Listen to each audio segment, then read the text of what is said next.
Let me see your hands. I had to deal with something for a long time. Does anybody know what it's like to have to deal with a situation, a circumstance, a condition, even a failing relationship for a long time? Some people go through something for a few weeks and they feel inconvenienced.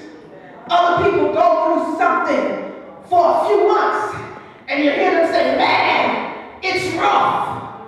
But if you've had to do something and go through it year in and year out, and year in and year out, and year in and year out, then you will know and be able to understand why this man responded to Jesus the way that he did.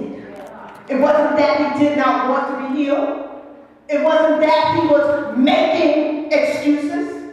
He's just been going through his condition for a long time, and because of all these years, he just had to release himself. He just had to get it out. He just had to let Jesus know, Lord, I'm feeling discouraged right about now. Sometimes, when you've gone through a condition for a long time, you flip back and forth between discouragement and depression. I know we like to preach, don't be depressed, don't be depressed. But until you've been depressed, you can just keep saying, don't be depressed, don't be depressed. But it does happen. And I know what I'm talking about. Depression. It will make you feel like you don't want to get up. Depression. It will make you feel like you want to sit in a dark place because of your condition. Depression will make you feel like you don't even want to see the light of day because it only reminds you that the condition is still here. But then there are times you're just discouraged. You're discouraged by the constant battle of dealing with whatever it is that you're dealing with. This man in this text is at the point of discouragement. He felt hopeless. He felt beat down. And he felt dejected. But not only was he discouraged because of his condition, he also felt deserted. For the man says in verse 7, I have no one, no man to help me.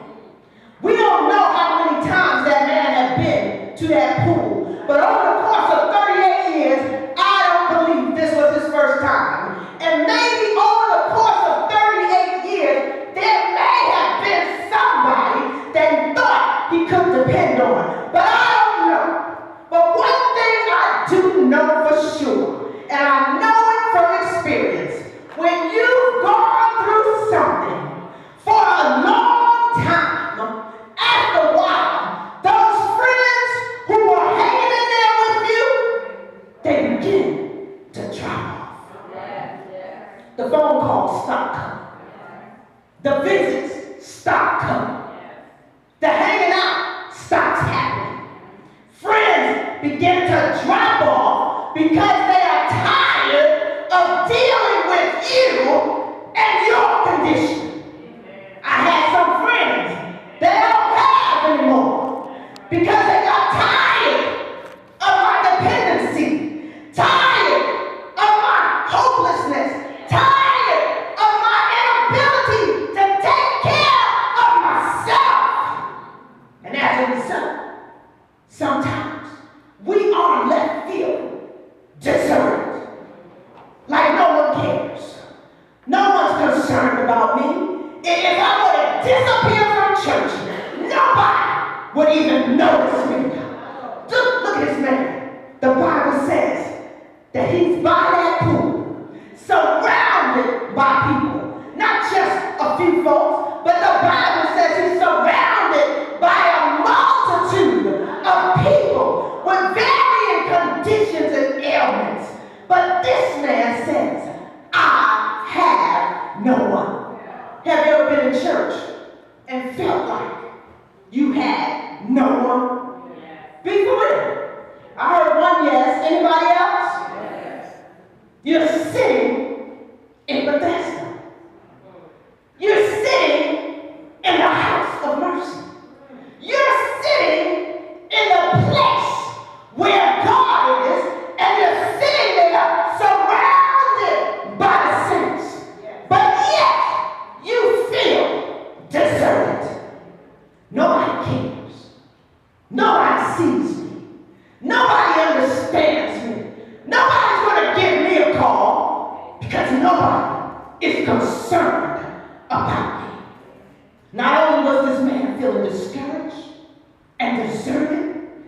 defeated. For he says, while I'm coming to the pool, someone steps in before me. This man felt defeated. Defeat said, what's the use in trying? Defeat said, when I come, it's the same old thing every time. When I come, there is no change. When I come, I'm still in the same condition. Maybe you're feeling discouraged today because you don't have a job. Not only do you not have a job, but you lost the job you had. Not only did you lose the job you had, but you've been looking for a long time and you haven't been able to find a job.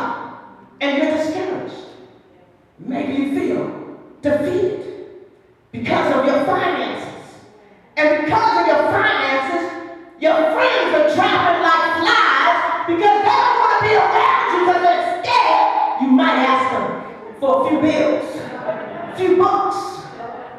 Maybe you're feeling discouraged and defeated because of the life that you live and the poor choices that you've made. You can't decide whether I want to go hard for God or go hard for the devil. Maybe you feel discouraged because of your condition. You thought you got rid of something, but it came back up to bite you. And it's saying, what's the use? Why should I try again? But the Lord sent this word today to tell you that it ain't over until God says it's over. You can change your circumstances. Look what happened to this man. The Bible says that the man had to answer a question that Jesus asked him. And the question was, do you want to be made whole? Do you want to be made well? One day I had to answer that question. Because like this man, I was depressed, I was discouraged, I felt defeated, and I felt deserted.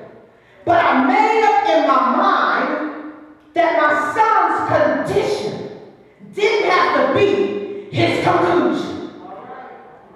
Understand, one day I was sitting at a school waiting for an IEP. And an IEP is a meeting that parents who have children with special needs, we have to go through this meeting. It's like the report on your child. While I'm sitting there, I saw a poster that said, just because I cannot communicate does not mean I can't speak. Or just because I can't speak, it doesn't mean I can't communicate. And when I looked at that thing, I took it to heart and I said, just because my child has a disability, it doesn't mean he's not intelligent. It doesn't mean he cannot learn. It doesn't mean he can't do things. It doesn't mean God doesn't have a purpose for his life. When I decided that his condition was not going to be his conclusion, that's when the circumstances began to change. The condition, the diagnosis, it was still there.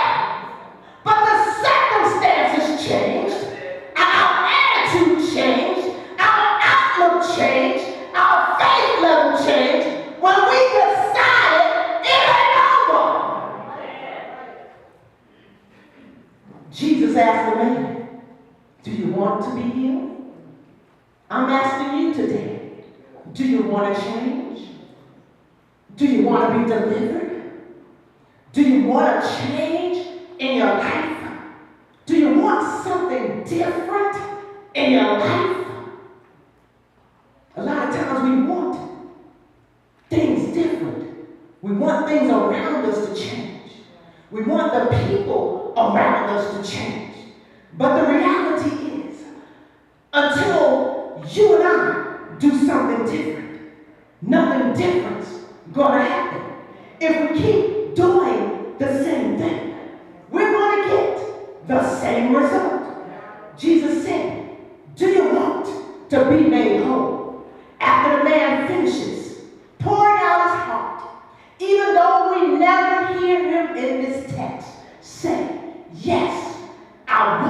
to be made whole.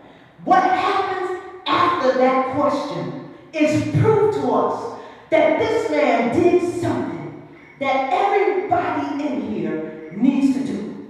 The man made a decision. This text indicates to me that you and I can change our circumstances if we allow 4 things to happen. First, you've got to make a decision. I had to decide that my son was not going to be a victim of his condition. I had to make a decision. Secondly, after you have made your decision, then you have to just do it.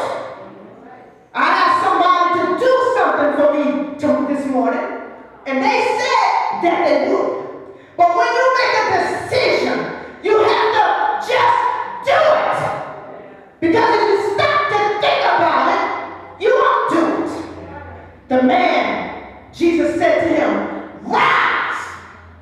In other words, just do it. When I began to do stuff with Will, when I began to see that he had tutors and to make ways for him and to teach him the things that he didn't know how to do, when I just did it, that's when the circumstances began to change.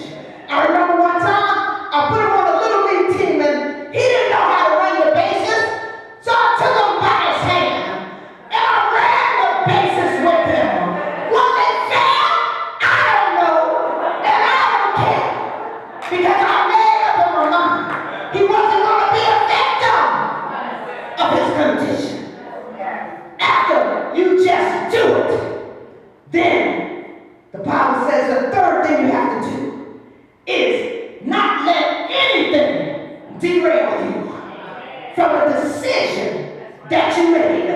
The man at the pool made a decision. We don't read about it, but we know based on his immediate response that he made a decision. Jesus said, rise, just do it, take up your bed. That bed was the thing that could have derailed him.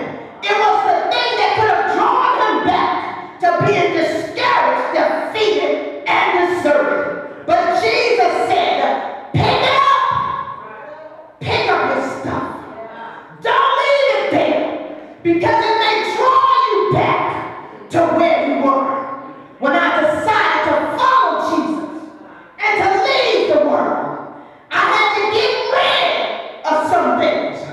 Some stuff, I had to pour it down the toilet. Some other stuff, like some albums that I wish I had today, I had to break them up because I thought they would take me back to that feeling I used to have. But now that I've got my feet on solid ground, I can listen to some of that jazz right now. But I had to break it up back then. Had to get rid of some folk. And I'm yet getting rid of people who are not going where I'm going. Because the fourth thing that you have to do, once you make a decision, you've got to change directions. If you want to change your circumstances, you've got to change your direction. Jesus said, take up your bed. And Pastor, he said, walk. To walk means to move in a forward direction. If you want to change your circumstances, you've got to change your direction.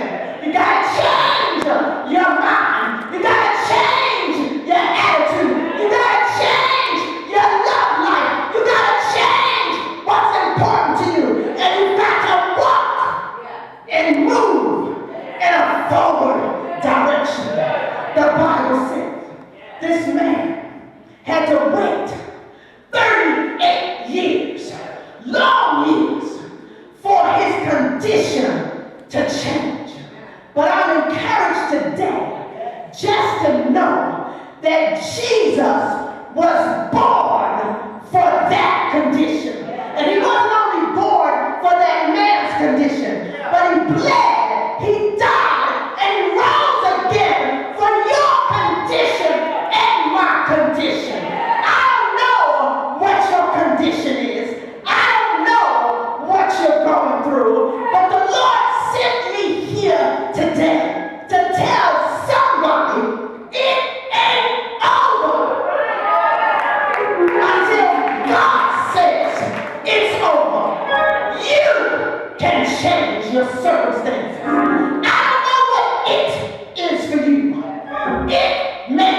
be your lost job. It may be your failed relationship. It may be your damaged health. It may be you don't have no money. It may be you're in disarray. It may be that you feel like you want to lose your mind. But God said, it ain't no more until He says it's over. When I was writing this sermon, the Lord placed certain people in my mind. And He told me to tell them, Pastor Emeritus, it ain't